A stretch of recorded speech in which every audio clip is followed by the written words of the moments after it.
Greetings to everyone and welcome back once again to my educational channel on biology. I'm teacher Janet. In this video, we'll be studying or discussing subtopic 12.2 entitled The Nervous System. Now, the amazing human nervous system is a highly complex body system which sends electrical signals or impulses rapidly around the body.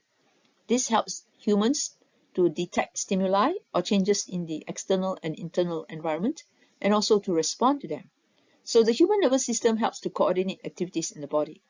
It is made up of three main parts: the brain, the spinal cord, and nerves. Now, what are the nerve cells found in the nervous system called? They are called neurons, and they are very specialized cells. For example, the brain has billions and billions of these neurons to help us to think, to talk, to walk, carry out the breathing mechanism, heartbeat, and so forth. So the brain is the most complex organ in the body and also the most mysterious. Many of its functions are still being researched, right? It uses up 20% of the total oxygen that we breathe in every day, all right? So the nervous system can also react very quickly to stimuli, for example, maybe in 0.01 seconds, as in reflex actions. Let's find out more about the amazing nervous system. The learning outcomes for this lesson are as follows. 12.2 Nervous System. Number 1, we should be able to construct an organizational chart and explain the structures of the human nervous system, which are the two parts: the central nervous system or CNS, made up of the brain and spinal cord, and the peripheral nervous system or PNS, made up of the sensory receptor, cranial nerves, and spinal nerves. Okay, sensory receptors, cranial nerves, and spinal nerves. Number 2, after that, we should be able to explain the functions of the parts of the central nervous system or CNS related to coordination and response. For the brain, we have to know the functions of these parts: the cerebrum, hypothalamus, cerebellum, pituitary gland, and medulla oblongata. And we have to know the structure and functions of the various parts of the spinal cord.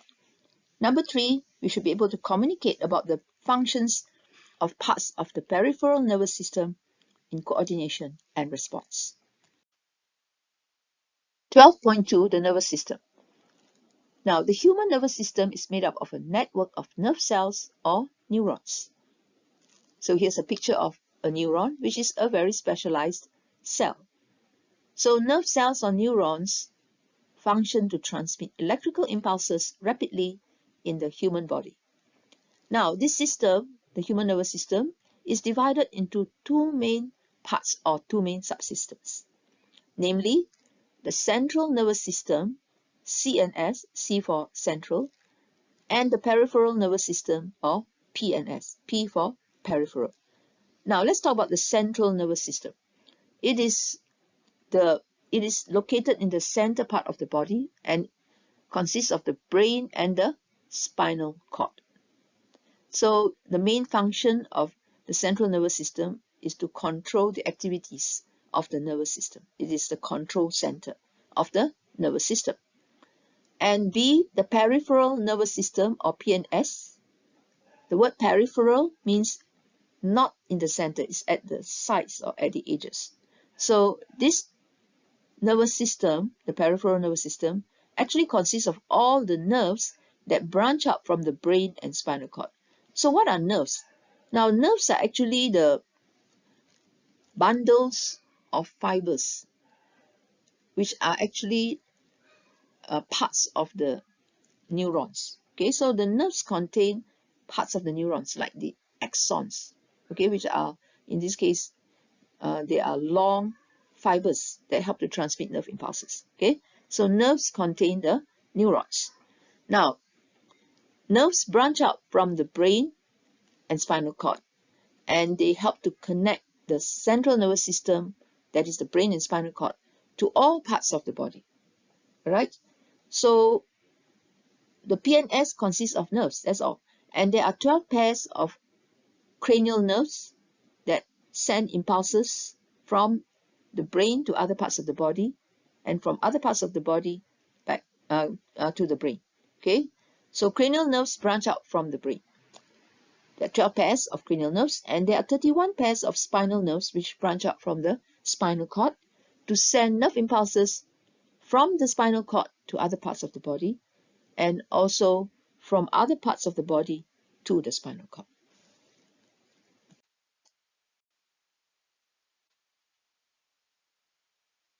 Here is an organizational chart of the human nervous system. So the human nervous system is divided into the central nervous system, or CNS, and the peripheral nervous system, or PNS. Now, the central nervous system acts as the control center of the body. All right? So it controls the activities that occur in the body. And it is made up of the brain and the spinal cord. And as we know, the brain is the mastermind of the whole body. It's the big boss of the whole body to control the various activities that occur inside the body. Now, how about the peripheral nervous system? So the peripheral nervous system consists of all the nerves that branch out from the central nervous system, and it connects the central nervous system to the rest of the body, like the receptors and effectors. Okay, so peripheral means at the edges and not in the center part of the body or at the sides. Now, so these nerves connect the CNS, the central nervous system, to the rest of the body in order to transmit impulses, okay, from the organs, for example, the sensory organs and internal organs, to the CNS, and also to transmit impulses from the CNS to the muscles and glands, which are the effectors that carry out the responses. So in terms of location, all right, from the aspect of location, the peripheral nervous system can be divided into the two types of nerves, the cranial nerves that branch out from the brain and the spinal nerves that branch out from the spinal cord. So here's another picture of the nervous system showing us the brain and spinal cord from the side view, right? So these are parts of the central nervous system. So there are three parts here. First, we have the central nervous system shown here on the right. And then the center here, we have the peripheral nervous system, all right, consisting of the nerves that contain the neurons, which are the nerve cells. So the nerves contain parts of the neurons. For example, nerves can contain the axons or the long projections from the motor neurons, okay? And sensory neurons are also involved, found in parts of the sensory neurons are found in the nerves. So then the last part, as seen on the left here, are the receptors and the effectors. Receptors detect the stimuli or changes in the environment, whether it's the external environment or internal environment. And effectors are, for example, muscles or glands that carry out the response. Okay, so the peripheral nervous system connects the sensory receptors in the sense organs or the sensory organs. And also it connects the effectors to the central nervous system here. So the PNS, or peripheral nervous system, acts like the middleman, okay, to connect these structures, the receptors and effectors, to the central nervous system, so the impulses can flow, okay, between the receptors and effectors and the central nervous system, which is the brain and the spinal cord. So let's talk about the brain. The brain is made up of more than 100 billion neurons or nerve cells. Its function is that it's the coordination and control center for humans, all right? So it is like the mastermind of the whole body, the boss of the whole body that directs the organs to function and to control their functions. Now, the main components of the brain are the cerebrum, hypothalamus, cerebellum, medulla oblongata, and pituitary gland. Let's look at all these structures.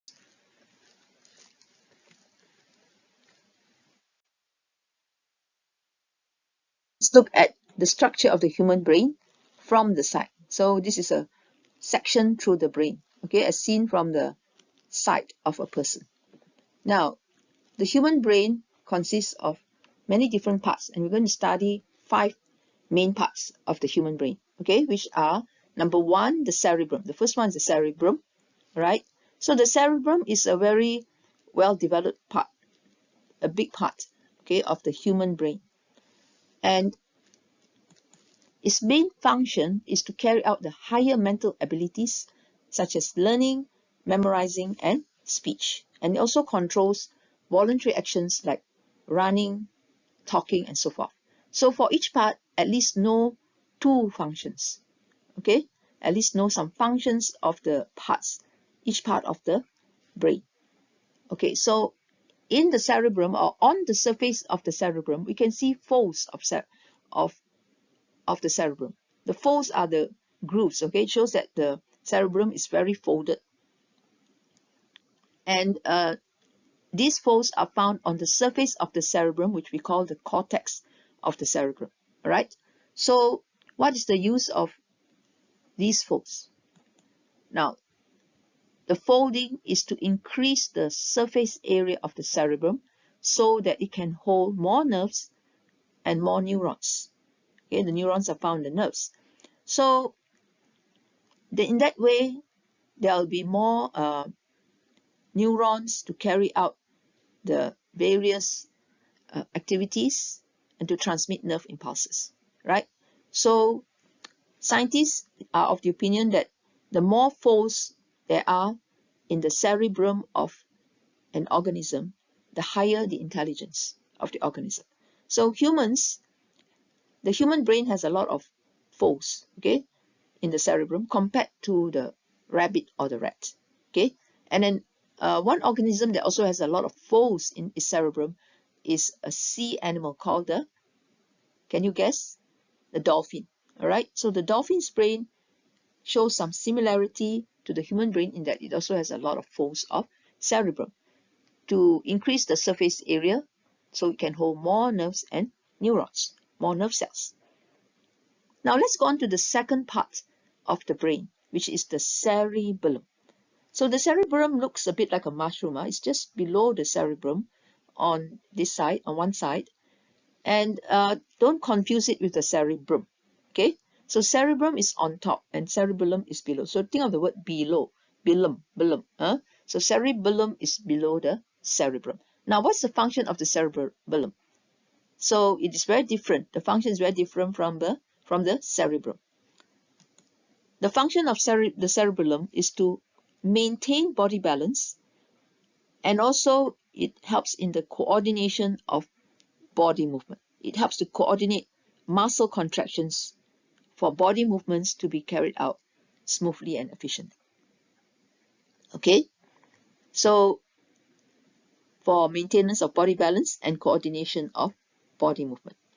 Now, next, number 3, we have the medulla oblongata, which is a swelling just below the cerebellum. So the medulla oblongata is not at the side here, not the side of the cerebellum, it's below it here, and is connected to the spinal cord. So although this medulla oblongata is a tiny portion of the brain compared to the cerebrum, it has many important functions because it controls involuntary actions of the body. So what are involuntary actions of the body? They are those actions which are not controlled by our conscious thought or will, okay? Such as breathing, heartbeat, and even sneezing or vomiting. So all these actions are not controlled by the conscious part of our mind. It still occurs, it's still controlled by the brain, by the medulla oblongata of the brain. Okay, these activities are still controlled by the medulla oblongata of the brain, but without our knowledge, conscious knowledge, right? And this is different from voluntary actions, because voluntary actions are controlled by the conscious will and thought of our minds, right? We can control when we want to talk or when we want to move our hands, or even when we want to walk, right? And when we stop walking. So these are all voluntary actions that are controlled by the cerebrum, which is the in which we are conscious of the actions, right? As compared to involuntary actions, in which we are not conscious of the actions that are occurring. It just can go on without our conscious mind knowing it. Now, so next we have the number 4, the hypothalamus. So hypo means under. So hypothalamus means that this part here, the hypothalamus, is under the thalamus, which is a part of the brain, which is up here, in the upper part here. Okay. So the function of the hypothalamus is to regulate body temperature and also regulate blood osmotic pressure, meaning the balance of water and salts in the blood and the tissue fluid. Okay, the blood osmotic pressure is the balance of water and salt in the blood, right? So this is controlled by the hypothalamus. Now we'll be studying that later on in another subtopic, right? About the control of body temperature and blood osmotic pressure. Next, the last part is the pituitary gland. Now, what's the function of the pituitary gland? It secretes hormones. So it's called an endocrine gland because it secretes hormones, which are chemical substances that can regulate certain body functions or activities. And the pituitary gland secretes many different types of hormones. Some of these hormones are used to control other endocrine glands that secrete hormones too. So it's known as the master gland in the body because it controls the secretions of hormones from other endocrine glands. Again, we'll be studying more about the pituitary gland later on. Okay, so the structure of the pituitary gland is like, it is made up of like 2 rounded parts here, like 2 grapes like that, joined together. So it's important for us to know the functions of the parts of the human brain. Right, so let's go through these notes very quickly. So the cerebrum is the first part of the brain that we're going to study. Its functions and the description of the cerebrum is as stated here. It's the largest and most complex part of the brain and in the frontal part of the brain, right? So this shows that the thinking skills, okay, and the higher mental abilities are very important for humans and that we are advanced in this area compared to other organisms that have a smaller cerebrum. So that it's divided into right and left hemisphere. As you can see from the top, there are 2 parts, the right and left side of the brain. The right side of the brain controls the activities on the left side of the brain, whereas the left side of the brain controls the activities on the right side of the brain. All right. So there are folds on the surface of the cerebrum. That means the cortex of the cerebrum, which is the surface of the cerebrum here, has a lot of folds to increase the total surface area of the cerebrum to hold more nerves and neurons in it, right? So that there can be more transmission of impulses. Then next, what is the function of the cerebrum in connection to body coordination? Now first, it will receive information and impulses from receptors, which have detected stimuli. For example, if your eyes detect light, okay, so it will send an impulse. The receptors will send an impulse or impulses to the cerebrum.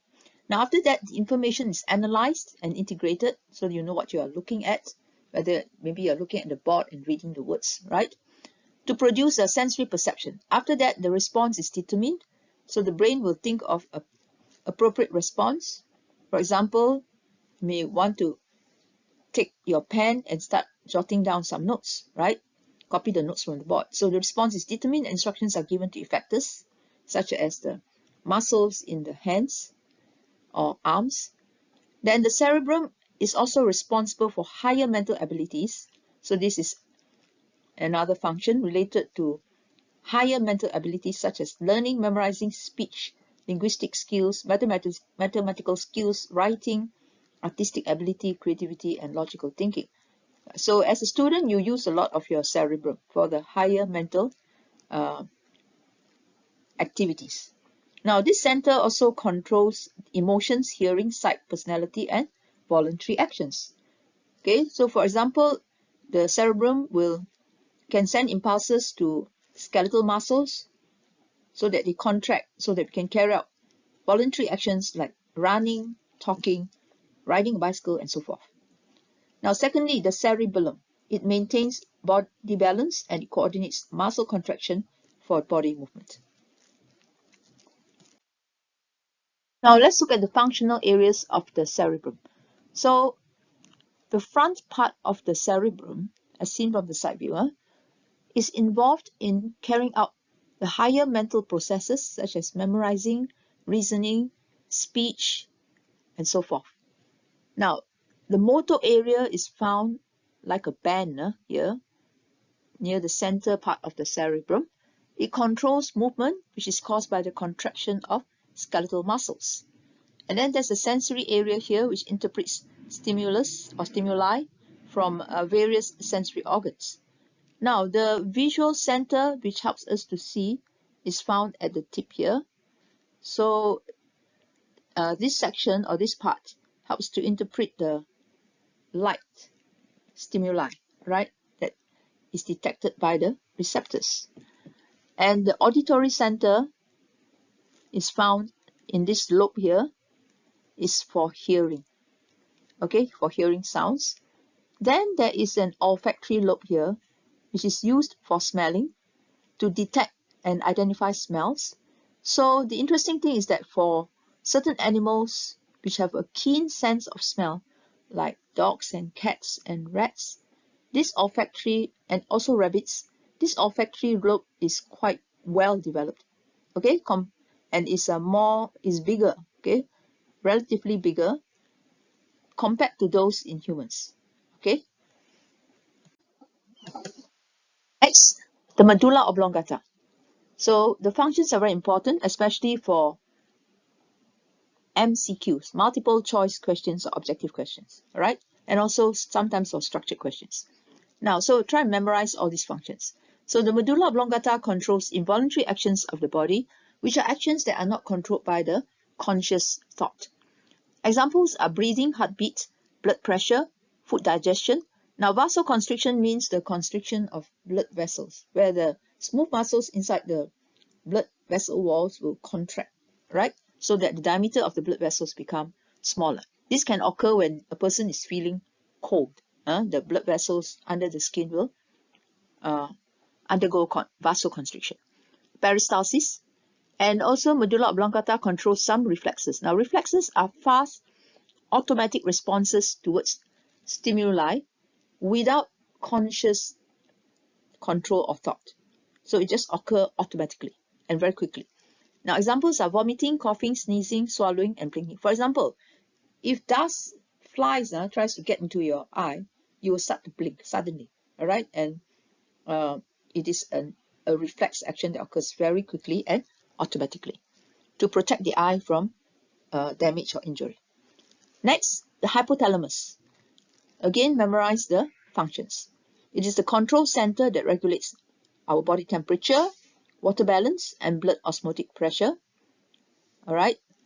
And it also recognizes and senses hunger, thirst, and fatigue, connects the nervous and endocrine systems through the pituitary gland. We'll study more of this later on. And it controls secretion of a few types of hormones, right, from the pituitary gland. The hypothalamus controls the secretion of hormones from pituitary gland. It helps to coordinate homeostasis, which is the maintenance of a stable environment inside in the body. This we'll discuss later on also. Okay. So examples of homeostasis are when you feel hot, you start to sweat to bring down the body temperature. All right. So body temperature control is carried out by the hypothalamus, which we will study about later. The pituitary gland, which is the gland just below or nearby to the hypothalamus here. All right. So if you enlarge this portion of the brain, you can see the hypothalamus here, and the pituitary gland is below. So it has two lobes. All right, like two raisins like that. So it is located at the base of the hypothalamus, and it is the main gland of the endocrine system. What is the endocrine system? It is the system of glands that secrete hormones. And what are hormones? Hormones are chemical substances that regulate body activities, as we'll find out later. All right. So this gland is called the master gland because it secretes hormones that control the secretion of hormones from other endocrine glands. This is a past year question. Why is the pituitary gland called the master gland? It is the main gland that controls the other glands because it secretes its own hormones. It secretes a number of hormones, and some of these hormones control the secretion of other hormones by other endocrine glands like the thyroid gland. We'll also be studying this later on. Now, just now we mentioned the terms voluntary actions and involuntary actions. So let's discuss a bit more about them. Voluntary actions are called tindakan terkawal in BM, right? So it is an action. A voluntary action is an action that we do or carry out on our own free will. We decide when we want to do it, and we can also stop doing it, which we are conscious of. We are aware when we are doing it. Okay, so we said tindakan terkawal dikawal secara disedari, with our conscious thought. We know that we are controlling with our conscious thought. Examples are running, talking, eating, riding a bicycle. Okay, so this is all done on our own free will. We can decide when to run, how fast to run, and when to stop. Okay, right. So the control center for voluntary actions is the cerebrum. Okay, so the cerebrum can send impulses to the skeletal muscles to carry out certain activities like running, talking, and so forth. Can you give me an example of one more voluntary action? Okay, another example would be swimming. Okay, now involuntary action. An involuntary action is an action that occurs automatically in the body without us being conscious. Okay, so these actions are still controlled by the brain, but they are controlled by the medulla oblongata, and most of the time we will not know. We are not conscious of it being carried out. For example, the heartbeat, okay, or even the blinking of the eyes, for a couple of times per minute, right, to clean the eyes from dirt and to moisten the eyes. Okay, so blinking is also an involuntary action. All right, so these are examples of involuntary actions: peristalsis, vomiting, coughing, sneezing, as you can see in this picture here. In BM we say bursing, right? Heartbeat, swallowing, breathing. Blinking is when our eyes close without, sort of at a subconscious level. It occurs, but we are not aware of it occurring. It just occurs automatically, right? As opposed to winking, okay? So when a person winks, he closes one eye and he does it on purpose, on his own free will, okay? Especially when he's teasing somebody. So that is a voluntary action. But if you blink your eyes purposefully on your own free will, then it's controlled by the cerebrum. Okay, but when you blink it automatically without conscious thought, it is controlled by the medulla oblongata.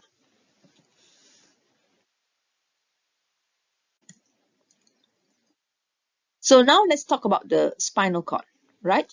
Now the spinal cord is located in the neural canal, which is a hollow part in the vertebral column or backbone, inside the backbone, right? So the spinal cord is protected by the vertebra, which are the small little bones in the backbone. Okay, it's found inside the hollow part of the vertebra, which is called the neural canal. And the spinal cord is surrounded by cerebrospinal fluid that protects it and supplies the spinal cord with nutrients. All right, supplies the neurons with the nutrients. So the spinal cord is made up of white matter and gray matter. So if you cut through a cross section of the spinal cord, we will see that there's a part that's white and a part that's gray. It's a boring colors, white and gray. So the gray matter consists of cell bodies of neurons, as we'll discuss later, and is surrounded by the white matter. Now the cell bodies of the neurons are the parts that contain the cytoplasm and nucleus. Okay, we'll look at the pictures afterwards.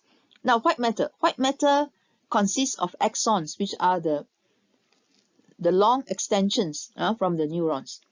And these axons are covered in myelin sheaths, which contain fatty substance. So it is white in color. Okay, the axon is covered by a myelin sheath, just like a wire is covered by the plastic casing, right? Okay, so the axons are insulated and covered by the myelin sheaths, which are whitish in color because of the fatty substance in them. And the white matter extends up and down the spinal cord. Right, let's have a look at the pictures. Okay, this picture shows you the location of the spinal cord in the backbone. Okay, so if you look at the person from the top, you cut through the backbone, then you can see that there's a projection sticking out here. This is the backbone, the vertebra. Okay, the vertebra that is found in the backbone. Okay, so the backbone has a number of vertebrae, and this is one of it, and it has projections sticking backwards, which we call the spinous process, and side projections called the transverse process, and a big solid portion of the bone here called the centrum. Right now, the spinal cord is inside the neural canal, which is a hollow part of the bone here. So it's situated inside this neural canal, right? And then it has the gray matter, which is shaped like a butterfly in the center of the spinal cord, and the white matter, which is outside the gray matter here. Okay, so this is the location of the spinal cord, and this part faces the front of the person. This part faces the back, which we call the dorsal.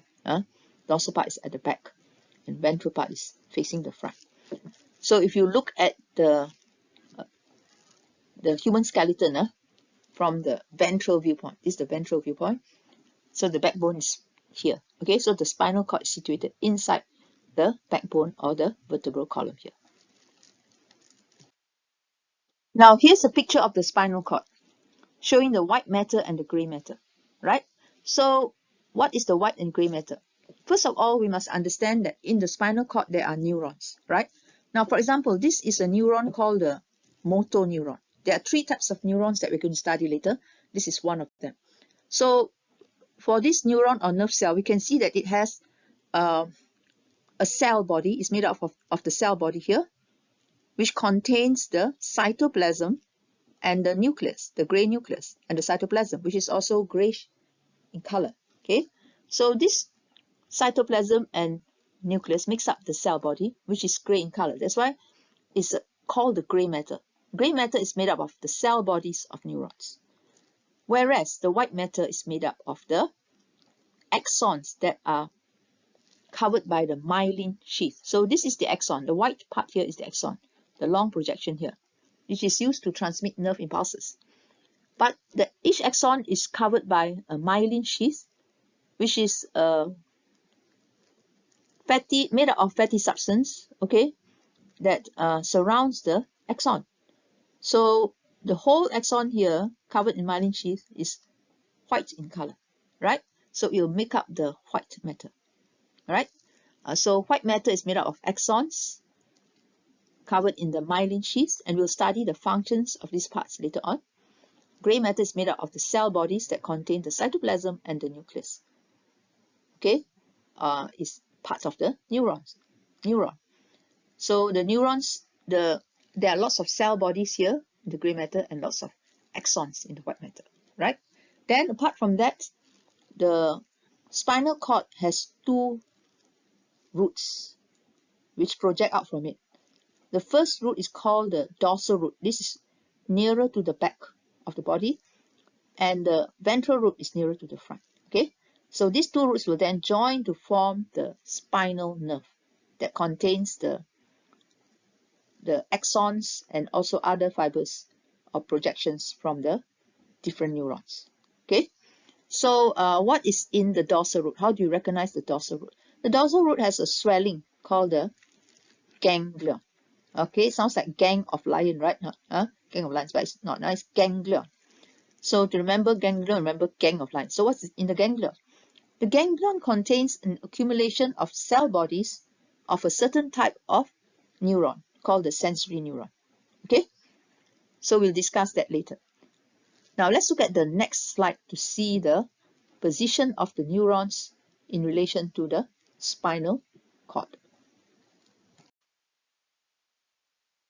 So this diagram here shows us the three types of neurons. So I'm just going to explain very briefly. And in another video, we'll be discussing the neurons in more detail, right? So there are three types of neurons: the sensory neuron, the relay neuron, and the motor neuron. Now, the sensory neuron is the first type of neuron. It is connected to sensory receptors at one end, and these sensory receptors are found in the sensory organs like the eye, the skin, the ears, the nose, and so forth. So the sensory receptors will detect stimuli, and then they will be stimulated to produce nerve impulses, which are sent through the sensory neurons, right, to the central nervous system, for example, to the spinal cord. So this sensory neuron, it has the basic structure of a neuron, but is a bit different from the third neuron, which is called the motor neuron. Okay. Now, for the sensory neuron, it has a cell body that contains the cytoplasm and the nucleus, but the cell body is somewhere in the center of the axon, at the side of the axon, and somewhere in the center, not at the end, front end of the neuron. Okay. So it has this axon to transmit nerve impulses to the central nervous system, say the spinal cord. And then next, we have the relay neuron, which is like an intermediate neuron to connect the sensory neuron to the motor neuron. So usually it's shorter than the motor neuron or the sensory neuron. Okay. It also has a cell body that contains the cytoplasm and the nucleus, and has an axon to transmit nerve impulses. And then the impulse will travel from the relay neuron to the motor neuron, the third neuron. So the motor neuron has a cell body at the front, and then has a long axon to transmit the nerve impulse to the effectors, like the muscles and glands. Okay, so the axon, as we can see, is covered by a fatty substance called the myelin sheath. Okay, in here is colored orange, and this is in here the myelin sheath is colored green. So the myelin sheath is the one that looks a bit whitish in color. All right, it surrounds the axon and it protects the axon. Just like when we have an electrical wire inside, it's surrounded by a plastic coating, right? Now, to protect the wire, okay, that transmits the electrical current. So here, to protect the axon that transmits the electrical impulse, there is the myelin sheath. Okay, it's also found in the sensory neuron. Now we're ready to discuss the structure of the spinal cord and the position of the three neurons in the spinal cord, okay, in relation to the spinal cord. So this is a very good diagram that you can copy into your notebook, and it help you to understand and memorize the various parts. This is an important diagram for the SPM exam, right? Can be asked in the structured question. So we must know how to label the parts. Okay, let's take an example of a quick action, like a reflex action, such as withdrawing the hand when it is pricked by a pin. Okay, so this is a fast and automatic reaction, withdrawing the hand when pricked by a pin. All right, so the stimulus is pain, right? And the pain receptors will receive the stimulus. Okay, so these pain receptors are in the skin. So once the pain receptors receive the stimuli or stimulus, it will produce an impulse, which will be transmitted by the first neuron called the sensory neuron, all right, to the spinal cord. So the sensory neuron will be found in the dorsal root, and its cell body is found in the dorsal root ganglion. So the ganglion actually contains an accumulation of cell bodies of sensory neurons. That's why it's swollen, this part here. So when you see the swelling, you know that this root is the dorsal root, not the ventral root. Okay, only the dorsal root has the ganglion. Now next, the sensory neuron will transmit the impulse to the gray matter, where we can find the relay neuron. Okay, so the impulse will pass to the relay neuron. All right, and then from the relay neuron, to the motor neuron, right? And then the impulse will be transmitted through the axon of the motor neuron, which can be very long. This axon can be very long, to the effectors. For example, the muscle in the arm, or the biceps, for example, the biceps muscle, so that the biceps muscle, when it receives the impulse, it will contract, and then the hand will be moved away from the pain, the object that caused the pain. Okay, so here we can see that the sensory neuron transmits the impulse through the dorsal root to the gray matter, and in the gray matter we have the cell bodies of the relay neuron and cell bodies of the motor neuron. Okay, and then from the relay neuron, the impulse is passed to the motor neuron, and then finally impulse is transmitted to the effector. Okay, so here the cell body is denoted by the yellow circle with the dot. The dot stands for represents the nucleus. All right, all these are cell bodies. Right. So then this red line here represents the axon of the motor neuron.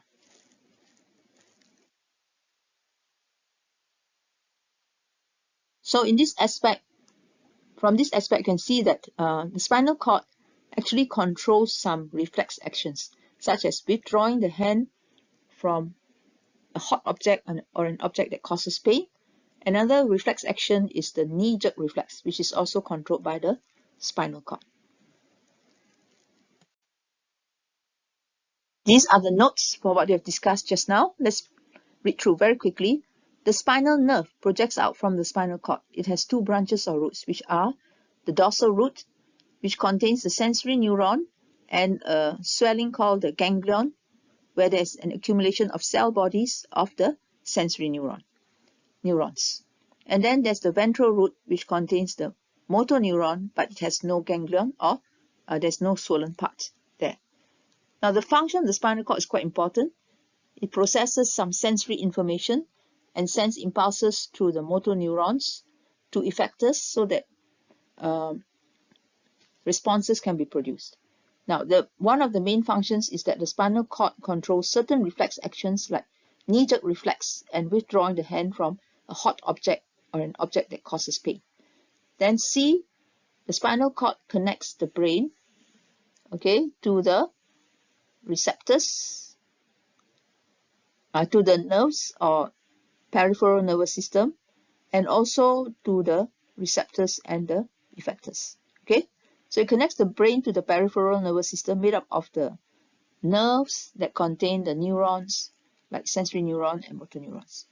And it transmits impulses. The spinal cord transmits impulses from receptors, maybe up to the brain, going up to the brain, and from the brain, maybe certain impulses are sent from the brain through the spinal cord to the effectors, so that effector can carry out the responses. Okay, so impulse from receptor will be sent to the peripheral nervous system, which is the neuron, and then the impulse will go into the spinal cord and it may go up to the brain, and then from there the brain will decide what action to take. It sends impulse via the spinal cord and also the motor neuron to the effectors.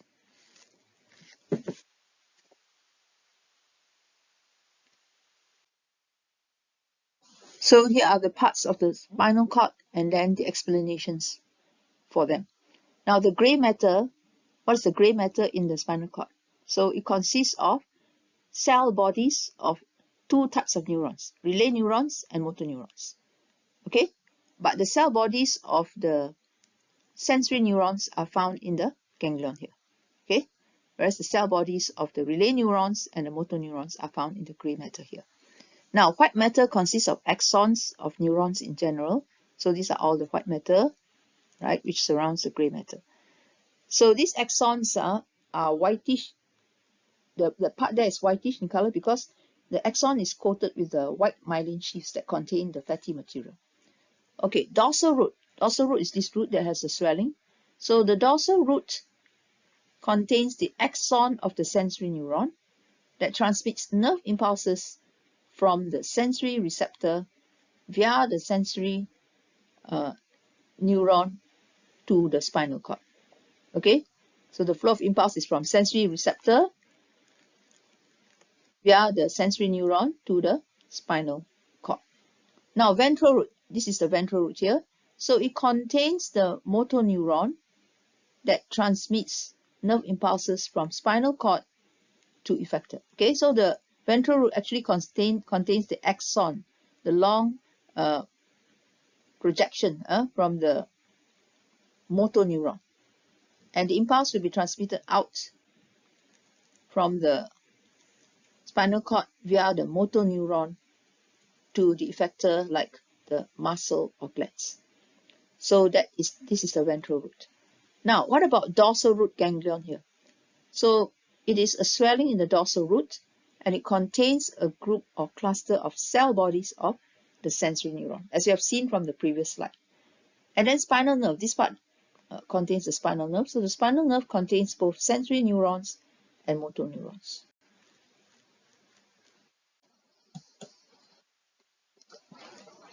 So we have already discussed the central nervous system. We've discussed the structure of the brain and the spinal cord. Let's now continue to discuss the peripheral nervous system, the PNS. So the peripheral nervous system. From the aspect of function, there are two parts in the peripheral nervous system. And these are the somatic nervous system and the autonomic nervous system. Not automatic, autonomic nervous system. Let's talk about the somatic nervous system. It controls voluntary actions such as walking, talking, and writing. So voluntary actions are those actions that can be controlled by your conscious will. Alright? You are aware when you are controlling it and when you are doing these actions. Okay?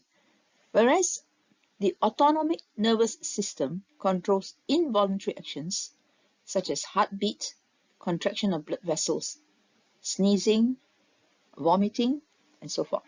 So involuntary actions are those actions that are not controlled by the conscious will or thought, but is still controlled by the nervous system. Okay? Except that we are not aware of it when it's being controlled.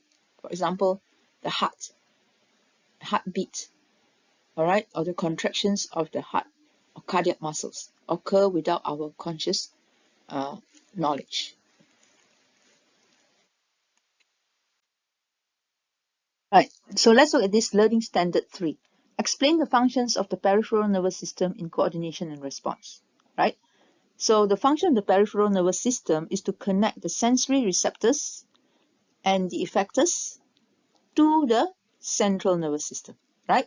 So all these neurons, like the sensory neuron and the motor neuron in the nerves, they are part of the peripheral nervous system. Okay?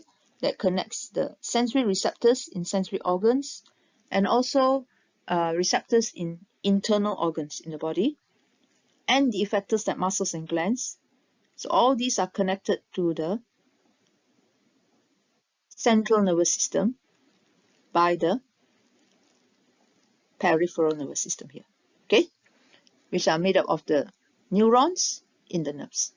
Now, so the peripheral nervous system consists of two systems, as we have discussed. The somatic nervous system regulates all voluntary actions such as walking and talking, and the autonomic nervous system controls involuntary actions such as heartbeat and contraction of blood vessels.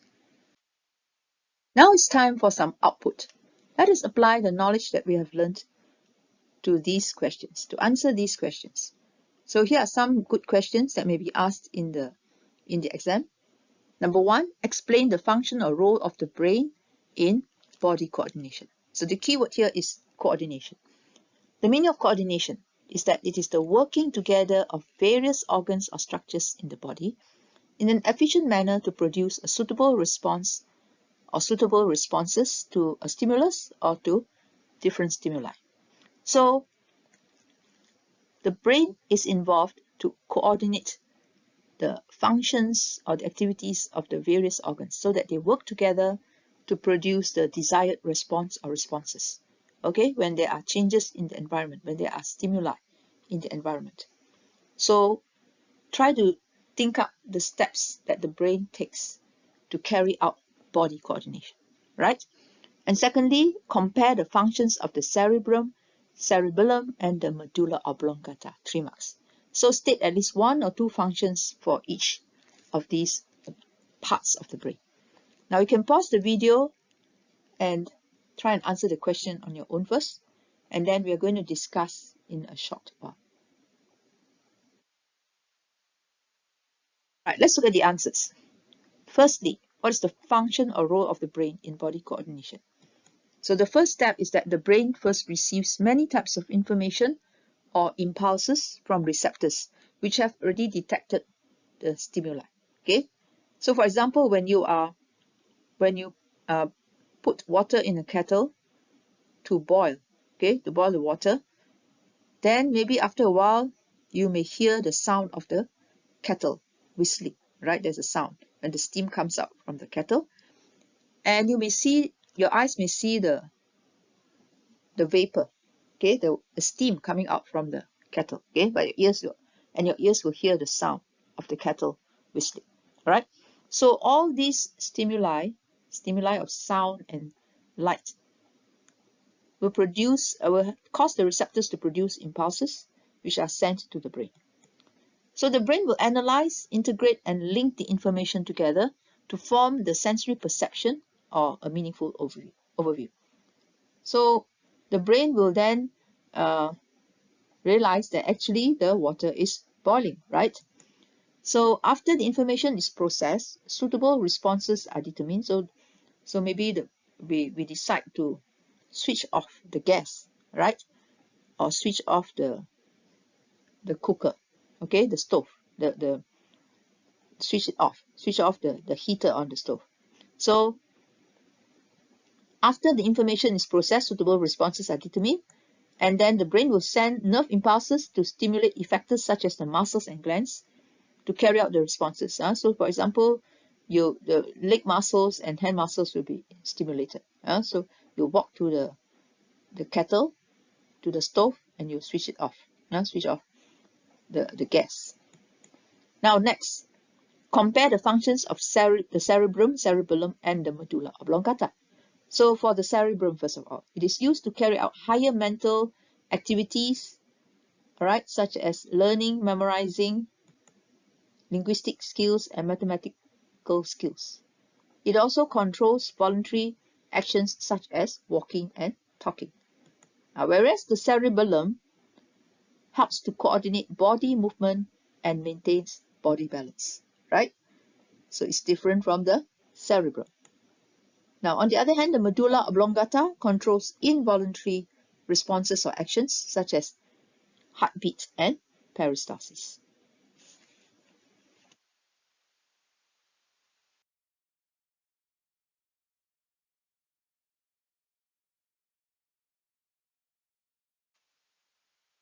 Next, let's look at question 3, 4, and 5. So question 3 is a past year SPM question, right? So try the question first, pause the video, try the questions, and then after that, we will discuss the answers. Right, let's look at the answers. State 2 functions of the spinal cord, question 3. So this is a past year question. Now, the spinal cord controls reflex actions such as the knee jerk reflex and withdrawing the hand from a hot object. Okay, these are fast automatic actions that occur without conscious thought. All right, and these are controlled by the spinal cord.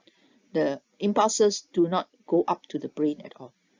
Now, next, the spinal cord connects the brain with the peripheral nervous system, that means the nerves, and also connects the brain with the effectors and receptors, right? So the spinal cord is the middleman between the brain and the peripheral and the nerves and also the receptors and effectors. So the spinal cord helps to transmit impulses from receptors to brain and from brain to effectors. Next, number 4, what is the difference between the function of the somatic nervous system and the autonomic nervous system? So the somatic nervous system controls all voluntary actions such as running and talking, whereas the autonomic nervous system, from the word auto, so it controls involuntary actions such as heartbeat and breathing. Okay, so these involuntary actions are not controlled by the conscious thought or will. Now, number 5, explain why we cannot refrain. That means we cannot stop ourselves from sneezing or vomiting when there is an urge to do so. All right? Usually we cannot stop ourselves from sneezing or vomiting when the urge comes. So we cannot refrain from doing these actions because they are involuntary actions that are controlled by the medulla oblongata, and they are not controlled by the cerebrum or by conscious will. Okay? Right, that's all for this lesson. Thanks for viewing, and please share, like, and subscribe. So see you again in the next video.